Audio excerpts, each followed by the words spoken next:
कक्षा 10वीं के सभी विद्यार्थियों, आज मैं आपको साइंस का एक ऐसा पेपर बताऊंगा कि जो 50 से 60 नंबर की जवाबदारी लिखा पढ़ी कर लो, कभी 50 से 60 नंबर का नहीं फंस जाएगा एक ही पेपर में से। तो चलिए तो शुरू करते हैं।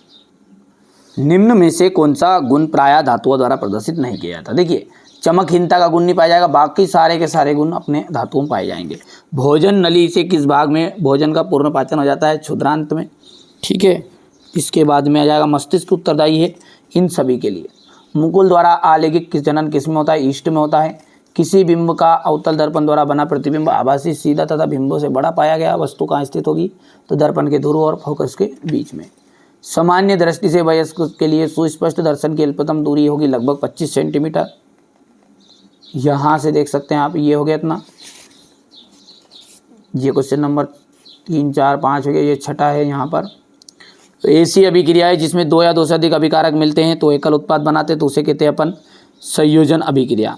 यहाँ पर धातुओं का आ जाएगा, जैव प्रक्रम निषेचन होगा और पीढ़ी दर पीढ़ी संचरित होने वाले लक्षणों को हम आनुवंशिकता कहते हैं। यहाँ चलिए, अब है सही जोड़ी, और सही जोड़ी अपन देखते हैं ध्यान से। प्रतिरोधकता का जो मात्रक है, प्रतिरोधकता का मात्रक हो जाएगा ओम मीटर।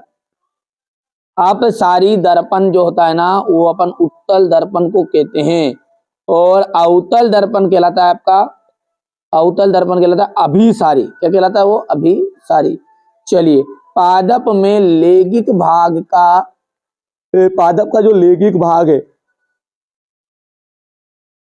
पुष्प जनन में जनक पौधों में उत्पन्न पीढ़ी, ये पुत्री पीढ़ी, ये आपका चौथा हो जाएगा। नेत्र गोलक, नेत्र गोलक होती है 2.3 सेंटीमीटर, और अंत में जाएगा नेत्र गोलक के चुंबकीय पदार्थ हो गया आपका लोहा। ठीक है, चलिए इसके बाद में आगे बढ़ते हैं, और ये अगला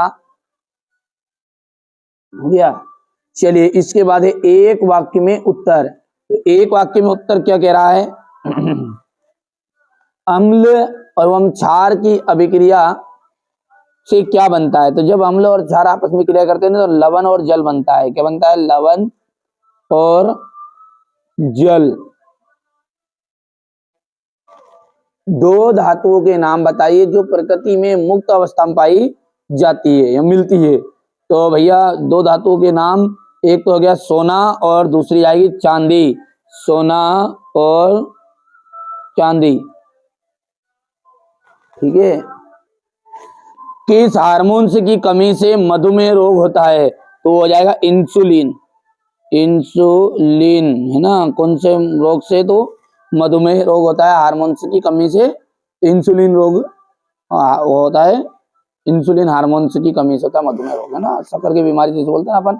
रजोधर्म की अवधि कितने दिनों की होती है?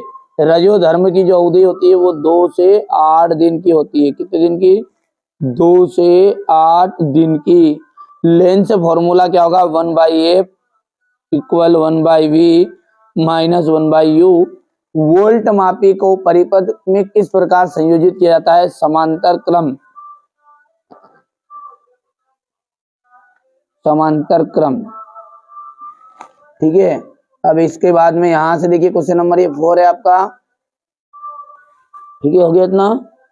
इसके बाद में यहां से अपन आगे बढ़ेंगे तो ये क्वेश्चन नंबर आपका 5 रहेगा।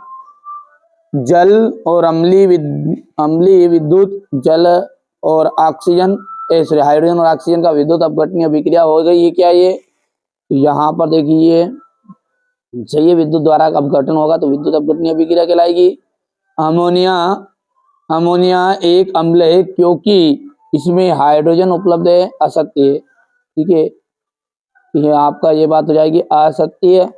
बाया आलिंद ऑक्सीजन जनित रक्त को दाएं से नीले को प्रेषित करता है, ये आपका सत्य रहेगा।